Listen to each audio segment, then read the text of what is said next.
Fora da Caixa. A análise dos factos que marcam a atualidade.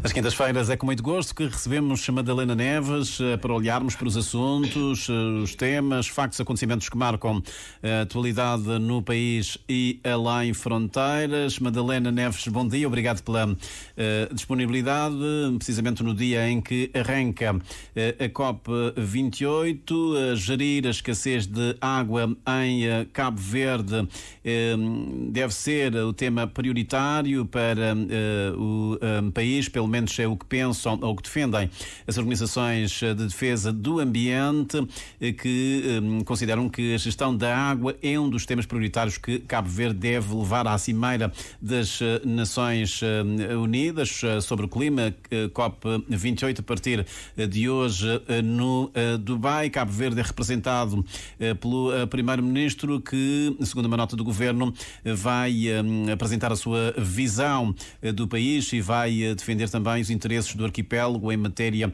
de financiamento climático. Já agora, bom dia. O que é que espera desta COP28? Bom dia, Carlos. Bom dia a todos os ouvintes da Rádio de Cabo Verde. Bom dia, Marizinho. Dizer que estamos perante mais uma reunião internacional sobre as questões ambientais e, infelizmente, é preciso reconhecer que os avanços são lentos. Não é que não existam, mas são lentos face à dimensão do problema que o mundo enfrenta, que o planeta enfrenta e que pode pôr em causa a própria existência humana. Os compromissos assumidos em cada conferência depois não são colocados em prática.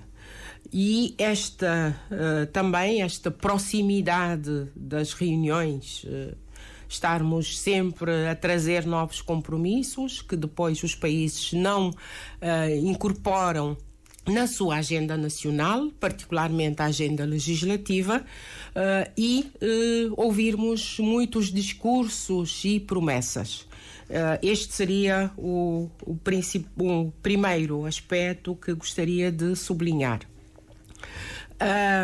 A importância da COP é poder juntar líderes políticos, se fosse acompanhada de decisões e da implementação destas decisões, seria um espaço importante de mudança.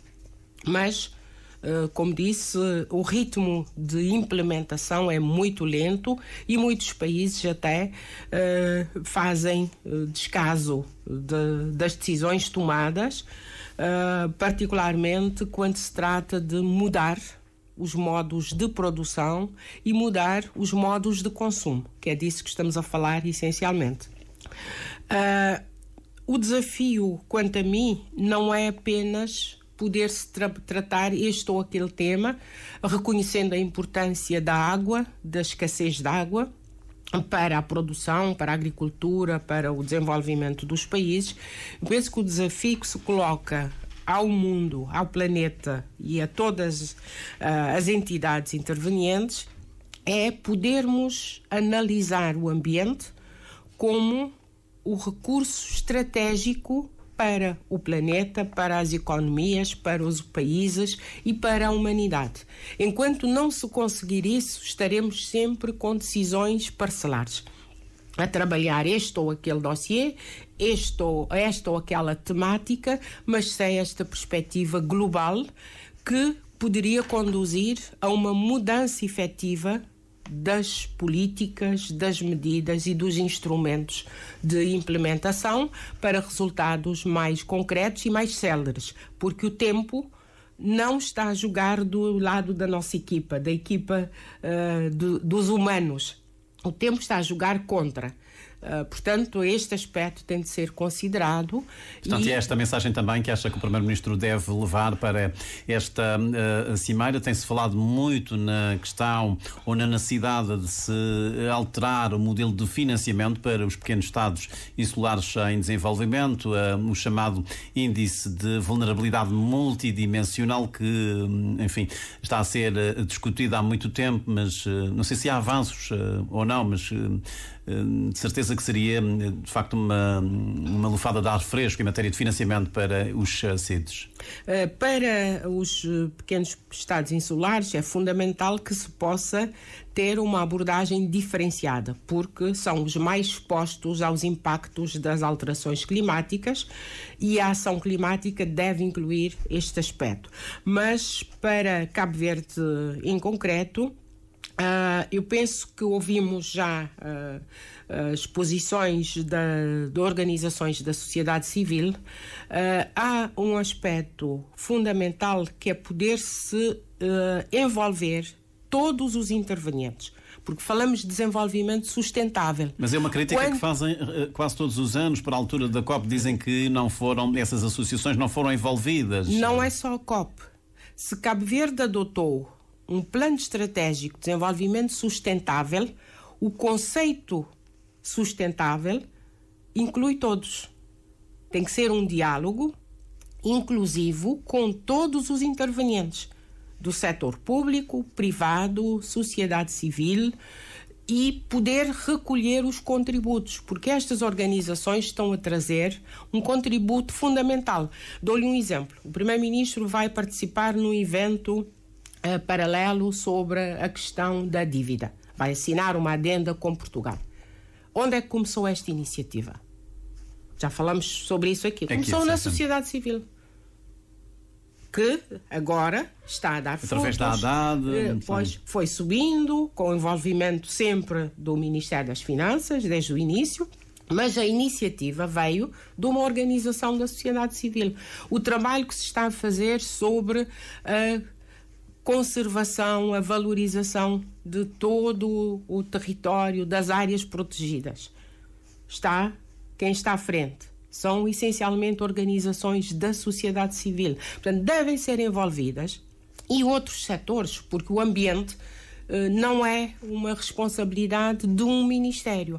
É algo intersetorial e este diálogo, porque senão vai transformar-se no Ministério da Proibição, o que não é e não deve ser. Portanto, é preciso essa perspectiva integrada, integradora, e é preciso um diálogo permanente, não é só para a COP.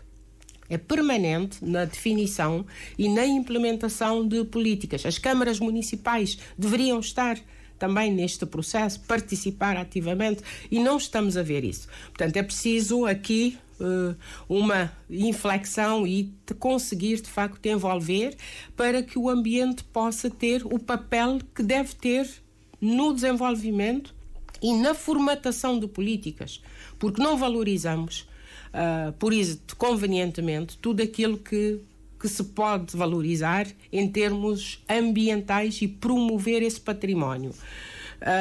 Relativamente a Cabo Verde, esta perspectiva de se poder tratar apenas a questão financeira, e o ambiente tem sido também conotado muito com a janela de mobilização de recursos, deve ser também ponderada, porque não é apenas para ir buscar recursos, é para mudar a abordagem do processo de desenvolvimento.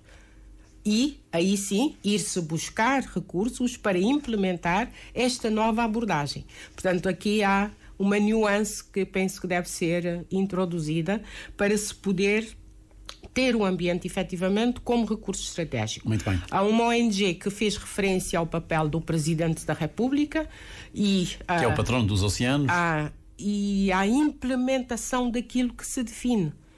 Porque o gap entre aquilo que se decide, aquilo que se diz, que se coloca no discurso e a prática é enorme. É mas do o tamanho Presidente do da oceano. República, a Presidência tem recursos para isso?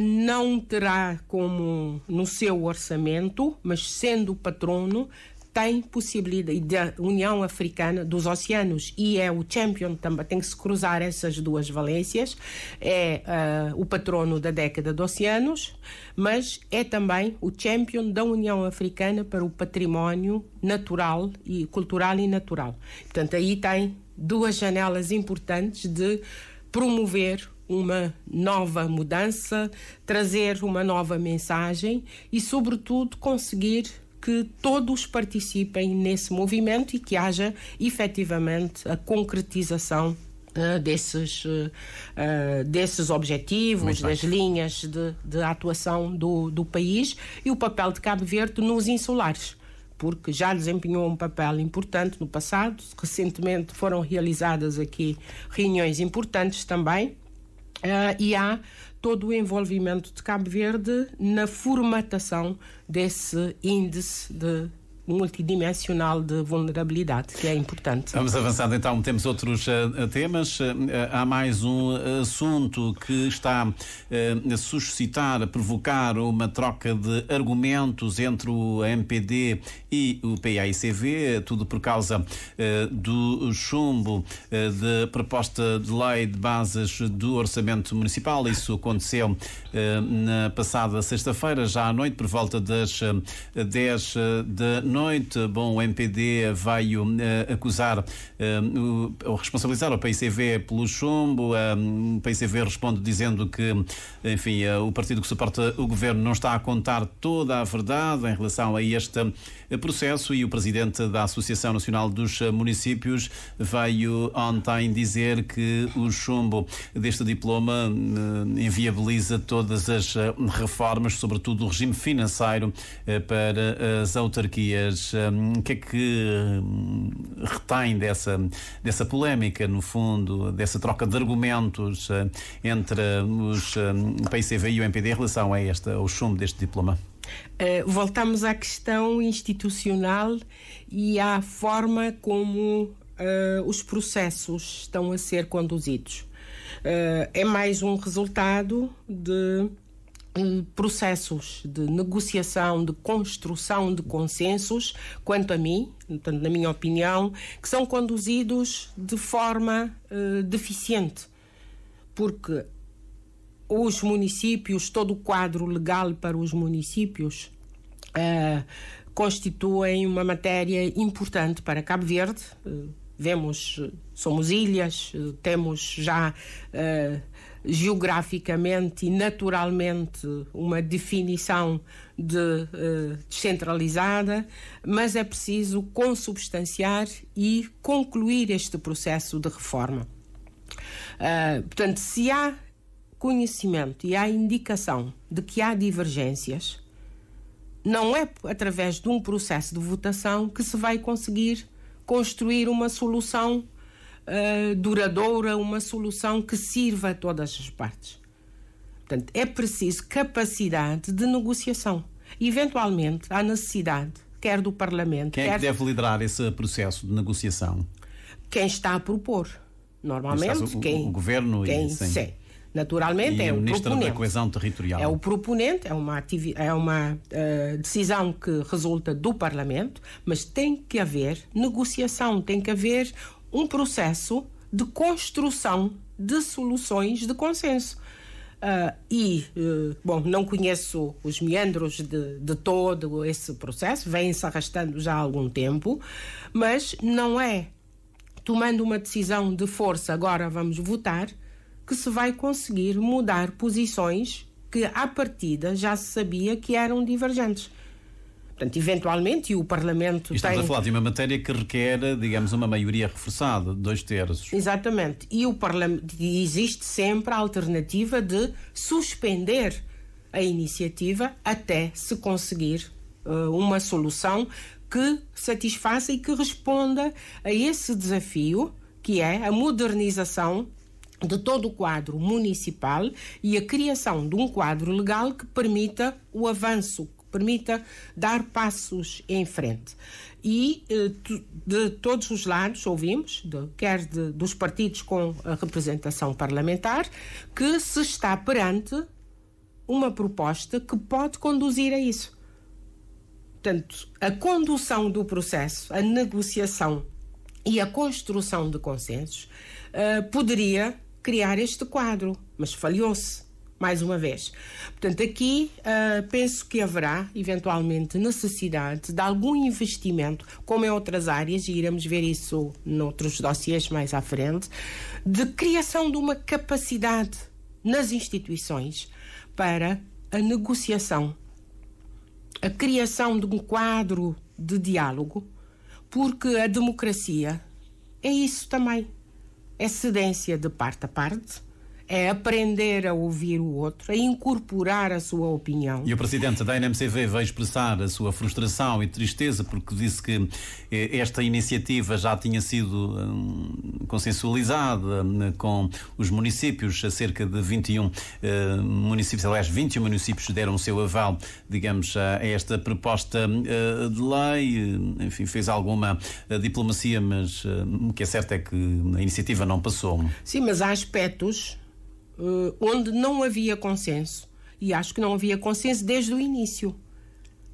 E houve um processo, houve avanços, mas aspectos que, à partida, como eu disse, já se sabia que não iriam ter o aval da oposição. Portanto, eventualmente, esse processo de diálogo, de negociação, precisaria de mais algum tempo e de aprofundamento. Mas dizia, torna-se necessário, em Cabo Verde, investir um pouco na criação desta capacidade, porque não podemos continuar com este processo em que aquilo que se sintetiza, que a mensagem que se passa para fora é quem que está manda em mim. E acabou. Eu decido, eu faço. Assistimos isso no debate do orçamento. A oposição apresentou inúmeras propostas e acho que não houve cedência em nenhuma linha. Portanto, isto não é sinal de uma democracia com vitalidade, porque em todo o lado assistimos... Mas o MPD e o Governo dizem que não basta apenas apresentar, formular propostas, é preciso quantificar essas propostas, dizer quanto é que isto vai custar, não é? Ter algum cenário em termos de números. Mas nos processos de orçamento, quando se avança com uma proposta e se a ideia é válida, há um processo negocial que decorre à parte, à margem, para se definir se é possível, se é esta redação, se não é, se há esta opção. Portanto, vai-se ao processo de debate de um orçamento e este indicador penso que deverá servir para avaliarmos também a qualidade da nossa democracia. Não há uma proposta da oposição que vale alguma coisa. Portanto, é sintomático. E digo, portanto, não pode ser um processo onde aquilo que vale é o meu poder. Eu é que me que se manda. E acabou. Vamos avançando porque ainda temos mais alguns temas e assuntos alinhavados para este Fora da Caixa. Falemos agora desta notícia que já tem alguns dias, mas continua ainda a suscitar algumas reações e que tem que ver com as demissões na Polícia Judiciária, diretora nacional e o diretor adjunto da Polícia Científica que bateram com a porta. Bom, a Ministra da Justiça veio dizer que não tinha tido nenhuma interferência na autonomia funcional da Polícia Judiciária, mas o que é certo é que há dias a Associação Sindical dos Profissionais da PJ veio trazer aqui um elemento e que provavelmente terá sido a gota de água para essa decisão da direção da PJ e que se prende com transferência de alguns funcionários. O sindicato requereu a intervenção da Ministra da Justiça, que depois exarou uma orientação e parece-me que foi a gota de água na paciência dos diretores da PJ. Acho que estamos aqui perante mais um caso de gestão na praça pública, que é o modelo que está a fazer escola. Eu penso que as instituições têm o seu espírito e quando falamos da PJ deve ser uma instituição pelas suas atribuições, pelas funções e competências que tem, que deve ter um espírito que seja não só de rigor, de competência, mas de algum cuidado naquilo que se coloca na praça pública. E aqui, de certo, a gestão não deve ser trazer a público tudo o que acontece. Eu, pessoalmente, aprendi muito cedo e tive esse ensinamento, quando entrei na idade adulta, que há conversas que não devem chegar à sala, mormente à praça pública. E acho que na gestão esse cuidado deve ser ainda mais elevado.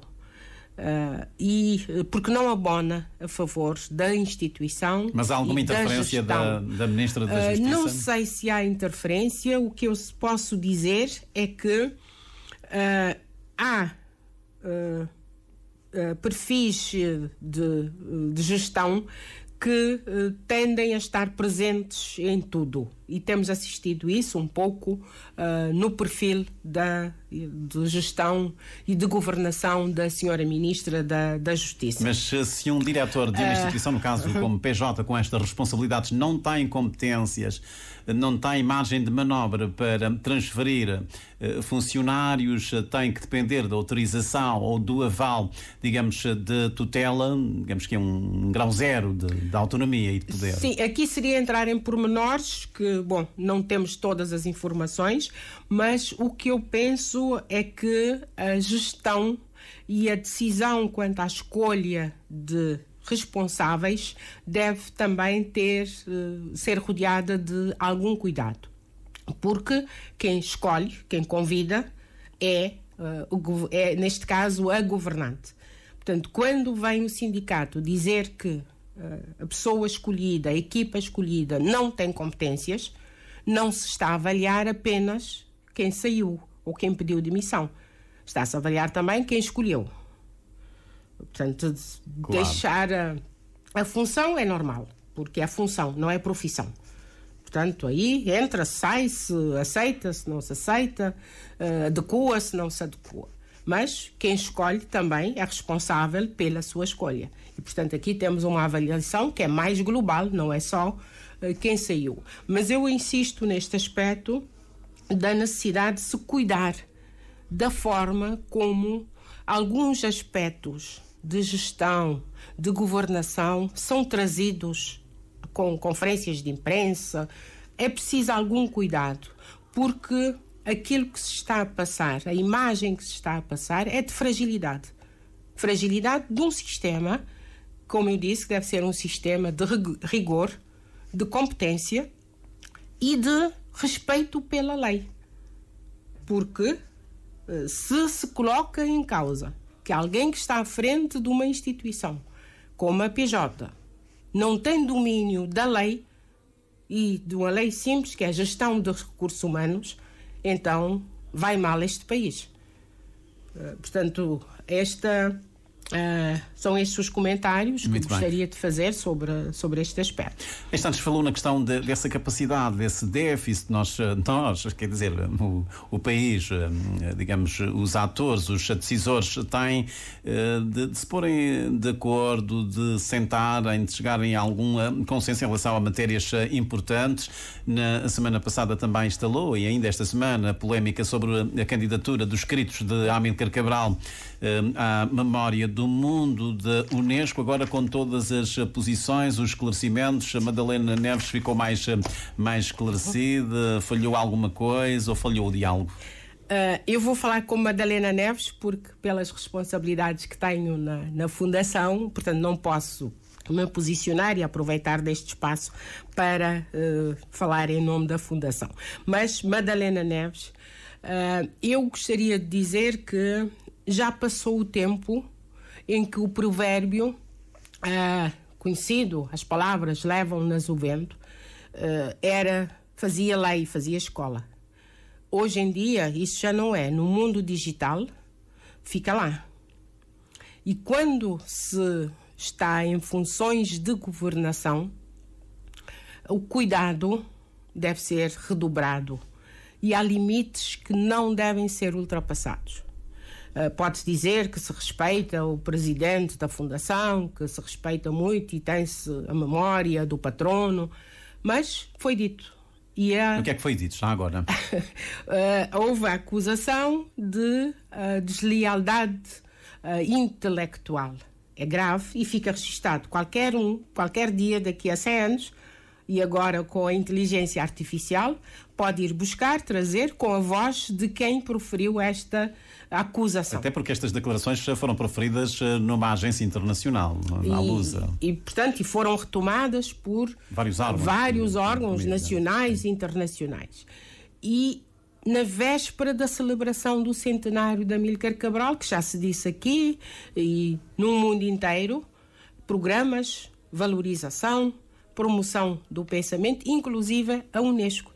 Portanto, o centenário poderá estar sob a égide da própria Unesco. Portanto, e temos aqui uma situação muito delicada. Daí que a linha vermelha de quando se é governante deve ser conhecida e não deve ser ultrapassada. Portanto, o primeiro aspecto. O segundo aspecto, penso que também esteve aqui um especialista destas matérias, foi entrevistado pelo Carlos, e os procedimentos são claros. Existe uma instituição nacional que coordena e que faz a introdução das candidaturas. Portanto, nenhuma instituição da sociedade civil, à frente, como disse nenhuma instituição, nem da sociedade civil, nem setorial, poderá fazer isso, porque a única entidade acreditada e com acesso à plataforma é a Comissão Nacional da Unesco e a Comissão Memória Mundo. E pela nota que foi divulgada, portanto, houve um trabalho de envolvimento, de parceria, de conjunto para se chegar a esse momento. Portanto, são essas as ideias que eu gostaria de deixar sobre este aspecto e esperar, porque em Cabo Verde estamos a assistir muito a isto.